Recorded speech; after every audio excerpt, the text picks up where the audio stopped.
2 or 3 days prior to Helene arriving here in Asheville, it had already been raining, like torrential rain, which I think had a lot to do with the flooding and damage that did happen from Helene. You know, the rains, kept coming, the winds were very strong, and then, within a matter less than an hour, the river, they had flash floods from the French Broad, the Swananoa River, in Asheville. A lot of roads were cut off. People just couldn't get places. It was truly looking like a war zone. Trees down on the streets left and right, flooding, and people not getting through. The French Broad was literally cutting off the only route we could get to the airport. We lost cell phone service for about 2 days. Couldn't contact anybody at the airport. I had 2 supervisors who had stayed and were, helping the airport with anything they needed. The interstate going to Tennessee, I-40 got washed out entirely.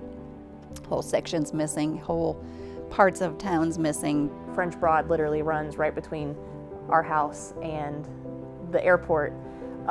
So at the point that I realized that we had no cell phone service and could not get to the airport no matter what I did, I started to panic. We did have one of our shift managers lost his home and both of his vehicles. The flash flood was so quick, he was actually in his home when the water started coming up and into his home, about 2 foot into his home, but both of his cars were submerged. And to know that there were people missing and that there were people who didn't make it through this really, really affected us. There was an overwhelming feeling of helplessness because the disaster is so it's so grand in its magnitude that you don't know where to start. You don't know how to even help. We've seen some southern storms here. We get, lightning and thunder and wind and rain. But I've been in Augusta, over 2 decades, and I've never seen anything like this storm. We're used to getting, the aftermath of it, some rain, thunderstorms, maybe a power outage. But I don't think anybody saw, this coming with what we had come through Augusta at the time.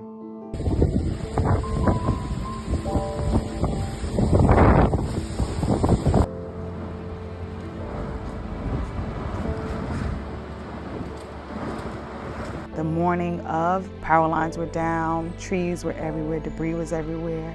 And there, of course, caused a lot of cancellations in and out of Augusta. So that definitely affected a lot of our passengers getting home, coming home. It was really bad. 75% of Augusta's tree canopy was lost in the storm. The amount of just tree devastation that there was falling on anything and everything around our community. But it took out power to the airport. We were on auxiliary power for over almost 2 weeks. Half of the city was without running water. Gas was crazy short. Gas stations that had gas, the wait was 2 and 3 hours just to get gas. Stores that didn't have power, the ones that were open were running out of food quickly.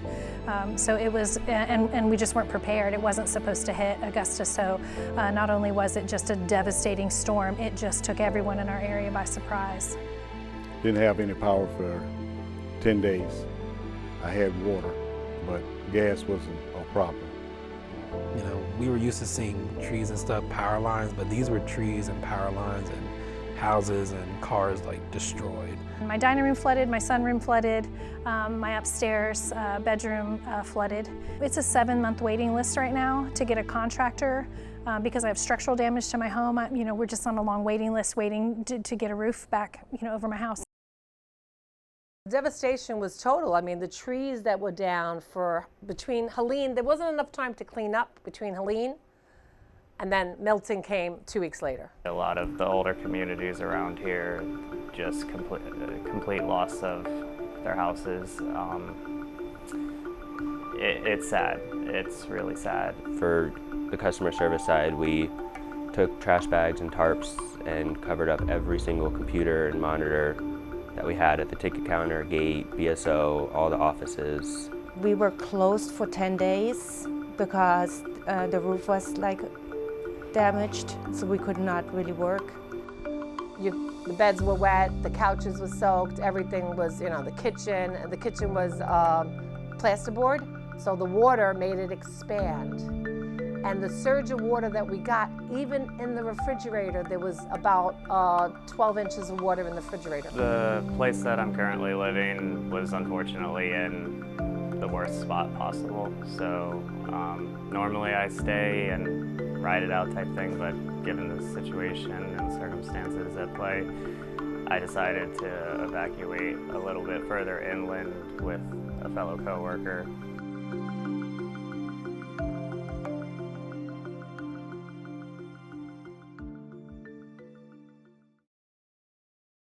The response was overwhelmingly inspirational to me.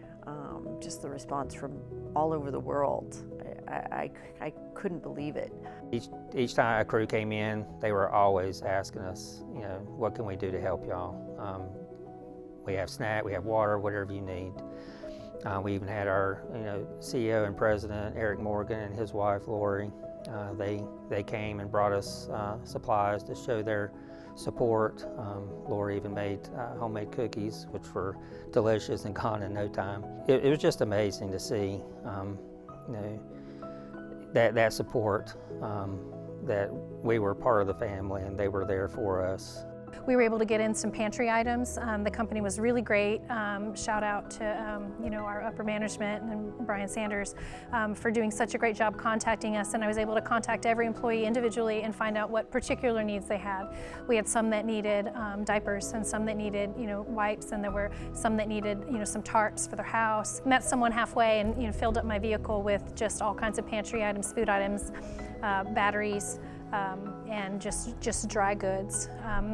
And just making sure that whatever need they had, to the best of my ability, to be able to try to meet those needs. One of our co-workers, her house was damaged, so there was like a couple of our employees come together and helped her out, like trying to clean out her house and to support her also.